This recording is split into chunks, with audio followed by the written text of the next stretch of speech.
আসসালামু আলাইকুম। Welcome back to my channel লিপি কুকিং রেসিপিতে সবাইকে স্বাগতম জানিয়ে শুরু করছি আজকে রেসিপি। আজ আমি আপনাদেরকে তৈরি করে দেখাবো ঘরোয়া মশলায় ঝটপট চিকেন বিরিয়ানি। এই রেসিপিটি তৈরি করা খুবই সহজ, খেতে ভীষণ মজার, অল্প সময়ের মধ্যে তৈরি করে নেওয়া যায়। তো চলুন দেখে নেই পুরো রেসিপিটি। চিকেন বিরিয়ানি তৈরি করার জন্য এখানে নিয়েছি আমি চিকেন, আর বড় বড় টুকরা করে কেটে নিয়েছি। আপনারা আপনাদের পছন্দ মতো কেটে নেবেন। নিয়েছি চিনি গুঁড়া, পোলাওর চাল,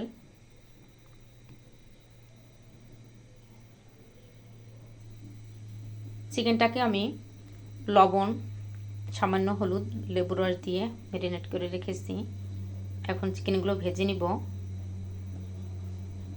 চিকেনগুলো ভাজার জন্য কড়াইয়ে তেল গরম করে নিয়েছি। এখন চিকেনগুলো দিয়ে দিব।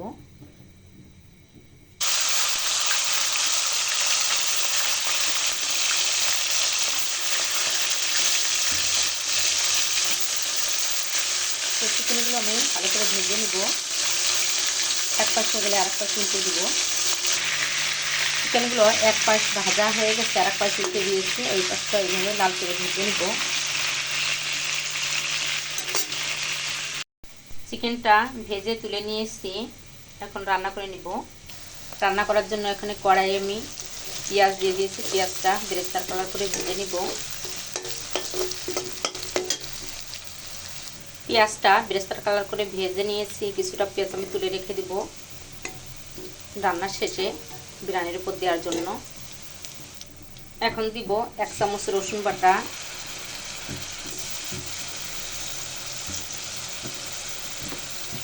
1 চামচ আদা বাটা, 1 চামচ জিরা বাটা।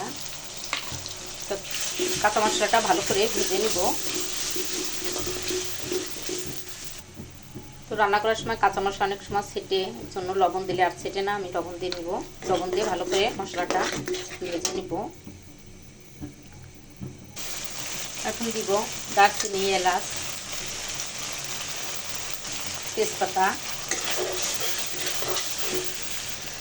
দিব শুকনো মরিচের গুঁড়া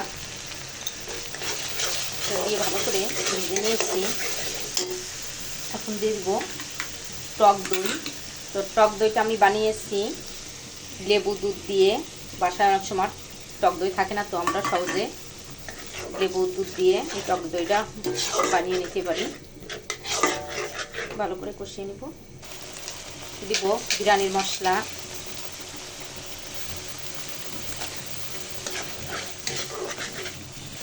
তো মশলাটা ভালো করে কষিয়ে নিয়েছি। এখন চিকেনগুলো দিয়ে দিব। চিকেনগুলো দিয়ে মশলার সাথে ভালো করে কষিয়ে নিব।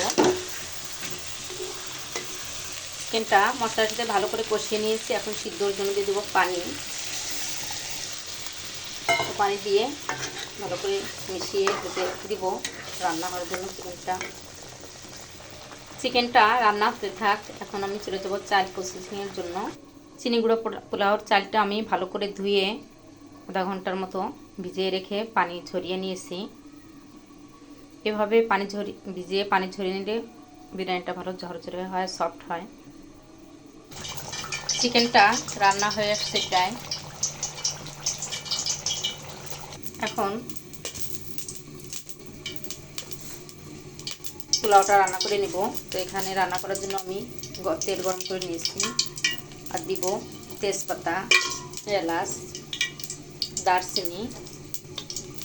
তো দিলে ফ্লেভারটা ভালো আসে, এই জন্য 10-30 সেকেন্ডের মতো ভেজে নিব। এরপর দিয়ে দেবো চালগুলো দিয়ে নাড়াচাড়া দিয়ে ভেজে নিব।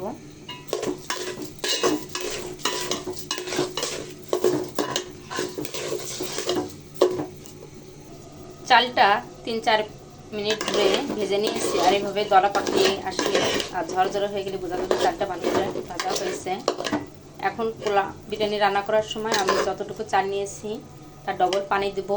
আর পোলাও রান্না করার সময় ডবল পানি দিলে হবে। আর বিরিয়ানি রান্না করার সময় যতটুকু চাল নিব তার থেকে ডবল পানি নিব, তার থেকে হাফ মগ পানি কম দিব, কারণ যে চিকেনে মশলা আছে এই জন্য। তাহলে ঝরঝরে এভাবে রান্না করলে ঝরঝরে পোলাও হওয়ার, বিরিয়ানি হওয়ার ভয় থাকবে না। তো আমি এখানে নিয়েছি 1.5 মগ চাল দিব। 3 মগ পানি। তো এখানে আমি হাফ মগ পানি কম দিব, নিয়েছি আমি ফুটন্ত গরম পানি। তো 2 মগ পানি দিয়েছি, আর হাফ মগ দিব দুধ, আর হাফ মগ পানি কম দিব যেহেতু চিকেনে মশলা আছে। তো এখানে দিয়েছি আমি 2 মগ পানি, হাফ মগ দুধ, আর এভাবে মেপে দিলে ঝরঝরে পোলাও বিরিয়ানি হওয়ার ভয় থাকবে না। এখন দিব কয়েকটা কাঁচামরিচ, দিব লবণ। তো আমি এখানে হাফ চামচ লবণ দিব যেহেতু চিকেনের লবণ আছে। দিব বিরিয়ানি মশলা, নাড়াচাড়া দিয়ে ঢেকে দিব। চিকেনটাও রান্না হয়ে গেছে, আর উপর দিয়ে চিলি রান্না করে নিতে হবে চিকেনটা। এখন পোলাও ভাতের ভিতরে দিয়ে দিব। তো চিকেনটা রান্না হয়ে গেছে, এখন আমি পোলাও ভাতের ভিতর দিয়ে দিব। আর ভাতের পানিটাও এভাবে টেনে আসছে। এখন দিয়ে দিব চিকেন। তো চিকেনটা দিয়ে দিয়েছি, এখন ভাতের সাথে ভালো করে মিশিয়ে নিব।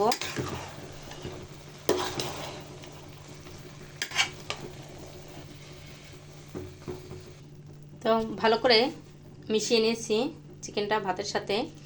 তো এখন দিয়ে দিব উপর দিয়ে কয়েকটা কাঁচামরিচ,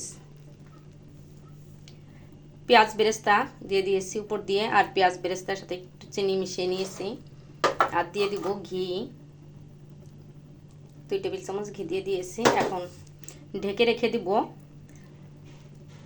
দমে রেখে দিব ঢেকে আধা ঘন্টার জন্য, 20 মিনিট। তারপরে দেখাবো কেমন হয়েছে আমার চিকেন বিরিয়ানিটা। তুলে দেখাবো আমার চিকেন বিরিয়ানিটা কেমন হয়েছে। তো চিকেন বিরিয়ানিটা রান্না হয়ে গেছে, আর কতটা সুন্দর হয়েছে, আর ঝরঝরে হয়েছে। একটা ভাতের সাথে একটা ভাতের সাথে আরেকটা ভাত গায়ে লেগে যায়নি। তো বাসায় আপনারা ট্রাই করবেন, আর কেমন হলো কমেন্টস করে জানাবেন। আমার রেসিপিটি যদি আপনাদের ভালো লাগে আমার চ্যানেলটি সাবস্ক্রাইব করবেন, ফেসবুক পেজটি ফলো করে লাইকদের সাথে থাকবেন। সবাই ভালো থাকবেন। নতুন নতুন রেসিপি নিয়ে আবার আপনাদের সামনে হাজির হয়ে যাব। আমাদের জন্য দোয়া করবেন। আল্লাহ হাফেজ।